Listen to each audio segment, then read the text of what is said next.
Is the Bible fiction? Hi, my name is Wes Ellis. I'm the pastor at First Congregational Church in Ramona, and the Bible does contain fiction genre. The fact about the Bible is that a lot of people forget is that it's not just one book. The Bible is actually better described as a library, a collection of many books containing many different genres of literature, and some of those are fiction. In that they're not meant to convey a historical fact, but to teach us something important. Now, some things in the Bible certainly are historical and would not neatly fall into the category of fiction, but some things certainly are. Now, you have to also remember that when the Bible was written, they didn't have a category called fiction. We have kind of constructed that since the Enlightenment, when our value for historical accuracy and scientific method was really came into being. But in the ancient world, they would have had a little bit different understanding about how history even works and is recorded and what is reality and what is not. Now, for us, it is very hard to wrap our minds around the possibility that something could be true even if it didn't happen. And in the ancient world, this was not as big a problem. The idea that something was true could be true independent of whether or not it was historical fact. So, for example, there are stories in the Bible to which the historicity of that story is incidental. In other words, it's not central to the point of the story that something historical happened. For example, the story of Jonah and the whale, or Jonah and the large fish. You've read that story before, perhaps.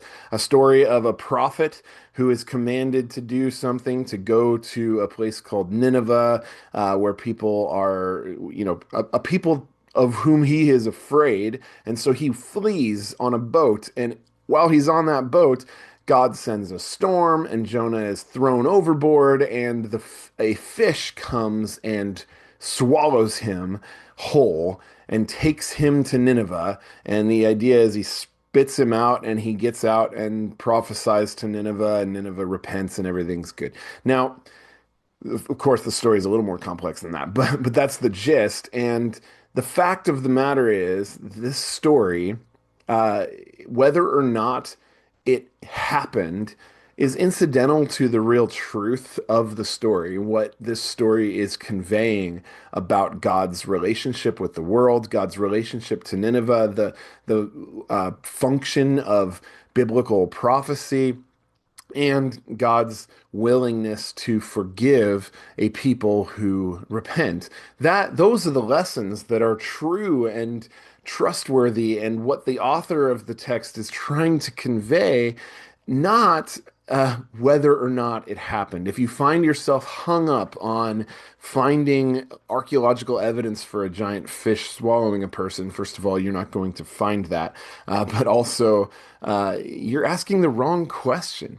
And that same thing goes for a lot of different stories in the Bible. They would, in our modern understanding, fall into the category of fiction insofar as they did not actually happen, or at least whether or not they happened is not central to the meaning, importance, or truth of the text. So, as I say a lot, trust the Bible not just for what it says, but for what it is trying to say.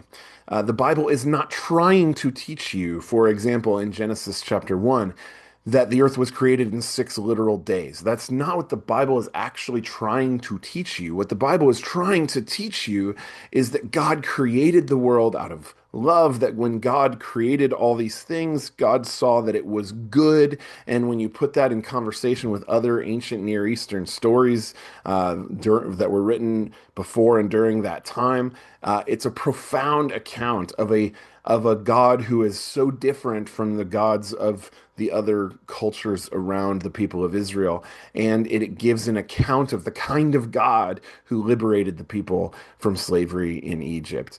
So that these are, when you read the Bible, you have to read the Bible as many books with many genres, and when the text is trying to convey historical fact, then take it as that. But when it's trying to convey something different, something other than a historical fact, then take it for that. Take it for what it is trying to communicate. The Bible is indeed sometimes fiction, but it is truth, and that is our confession as Christians.